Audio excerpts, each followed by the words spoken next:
ప్రియమైన వార్లారా, యేసుక్రీస్తు నామమున మీకు నా శుభాకాంక్షలు. ఈ స్థలము ఎలా ఉన్నది చూచుటకు సముద్రము మధ్య నిలబడి మాట్లాడుచున్నట్లు ఉన్నదా? అలాగే ఇది ఆస్ట్రేలియాలోని అడిలైడ్ పట్టణంలోని సముద్రములో, అందులో ప్రజలు లోనికి వచ్చి చూచి తిలకించడానికి ఒక వంతెన నిర్మించారు. కనుక కొంచెం సముద్రంలోనికి రావచ్చు. ఈ స్థలములో నుండి చూసినప్పుడు లోపల సముద్రమునకు దరి నుండి మనము చూచుచున్నాము. కొంచెం సముద్రంలోనికి వెళ్ళి చూస్తే సముద్రం ఎలా ఉంటుంది, ఈ అలలు ఎలా వస్తున్నాయని మైమరచి చూడవచ్చు. సరే, జీవితంలో అనేకమైన అలలు వస్తూనే ఉంటాయి, బాధలకు మీద బాధలు అని అనుకుంటున్నారా? అదేమనగా ఈ సంవత్సరం దేవుడు వాక్కునిచ్చారు కదా, నేను వచ్చి మిమ్మల్ని ఆశీర్వదించదనని చెప్పి మనం ఆశీర్వాదమును ప్రార్థించి పొందుకోవాలి. వేదగ్రంథంలో 91వ కీర్తన 15వ వచనములో మోషే అనే ఒక దైవజనుని ప్రార్థన, ఆ ప్రార్థనలో ఒక చక్కటి ప్రార్థన చేయుచున్నారు. దేవా, మేము కీడు సంభవించిన ఏండ్ల కొలది మమ్మును సంతోషపరచుము. మంచి ఒక ప్రార్థన చూసారా? దేవా, మేము కీడును అనుభవించాము, మీరు మమ్మల్ని ఎడారిలో నడిపించారు. ఎడారి మార్గము కొంచెం కష్టమైన మార్గమే, సముద్రము అడ్డుగా వచ్చింది, చాలా ఇబ్బంది పడి భయపడ్డాము. అయితే దాని మధ్య నడిపించినది నిజమే.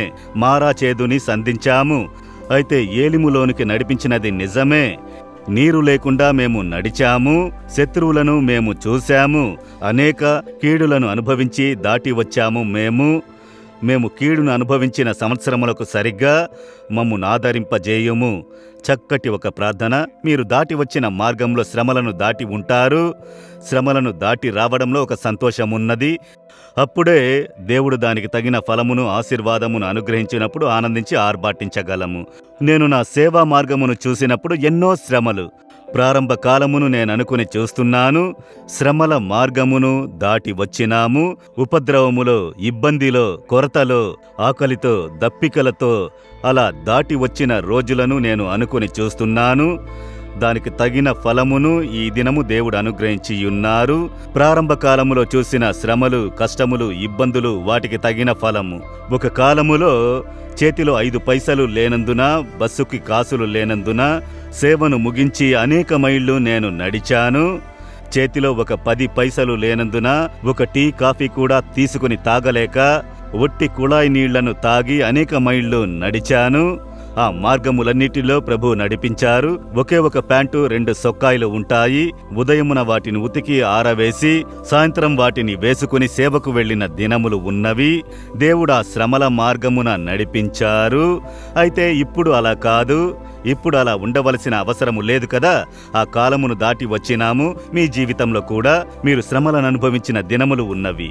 మీ కుటుంబంలో, బిజినెస్లో, సేవలో, మీ పనిలో ఎప్పుడూ దానిలో మీరు స్థిరంగా ఉండుట లేదు.